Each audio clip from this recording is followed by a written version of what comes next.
is just working on that same, getting ready to have that flag go away, and because you're going to be opted in now regardless.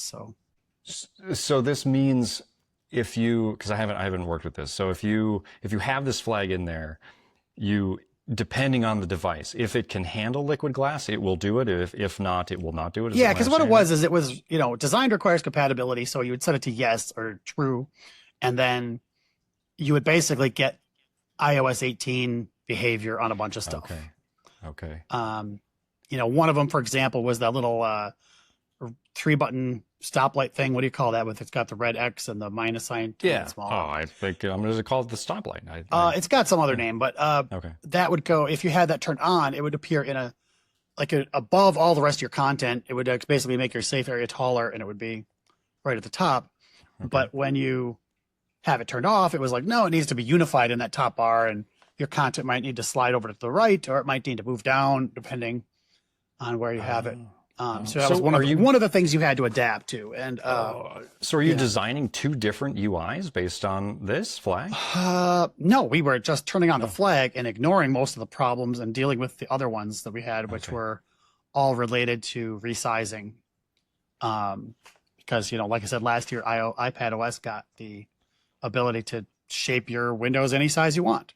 Right. And so that flag going away means people have work to do, but that's okay. Not you, I guess. Get with the time. No, because, well, I'm spoiled because all of my apps are just iOS 26. So, and that's just the benefit of being the fact is it's just me. I have very few users, which is not a benefit, but everything's cranked up to iOS 26's minimum deployment target. You said in our last podcast, you made a statement kind of like, oh, well, I kind of feel like I lean on the fact that I'm using like the system defaults for a bunch of things. Yeah. That I don't have to worry so much about, like these layout things and the weird, sort of accessibility things when we're talking about those. And I'm just going to say, I think you do. You definitely do, because even using the system things, there's a bunch of things that aren't going to work right. Okay. In terms of, sometimes it's like, like dynamic type gets really big, and now, you have this area that scrolls and this area that doesn't, and this area just got big enough to take up the whole screen, and now it's fixed and you have no room to scroll, or, something doesn't wrap but instead truncates, or those kind of things. I'm trying to think. There's something else I was going to mention. These are things you're those are things this as you work as I've been working on my apps. And I was just thinking about you the other day when I was yesterday, the day before, when I was working on one of them that, oh boy, I got to tell Dan about this because, and the same thing with the voiceover. Oh, voice control.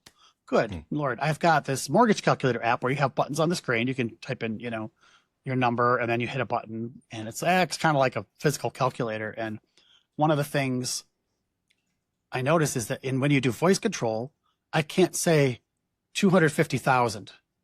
Oh. And then put in and tap the, say, loan amount, which is, I have a button called loan amount. Instead, I have to say 2, 5, 0, and it taps the 2 button, taps the 5, taps the 0. Super tedious. Wow. Okay. Because I don't have a text edit field. So now I do have a text edit field that overlays the display area, and that if you tap on it, it lets you type like you normally would a number, and it treats it as input the other way.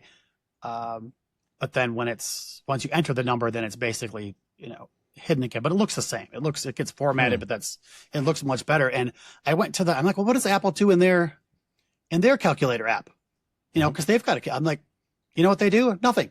It doesn't work. If you try to type in a number, you want to say 200,000 plus 500, you're going to say 2, 0, 0 very slowly because you have to wait for it. But where their number gets displayed, there's a word that says edit. Like you should be able to say edit or tap edit, and it should be editable, but it doesn't work. So they've got a bug. Wow. But that was one I had never thought of, because it looked like I thought I was sort of done. And then like, oh gosh, what do I do about that? Oh, it'd be interesting to look and see if in iOS 27 beta, if they've fixed that. Yes, it will be. It right? will be, especially if they've been refocusing on all these things a lot. That Yeah. might be interesting to see.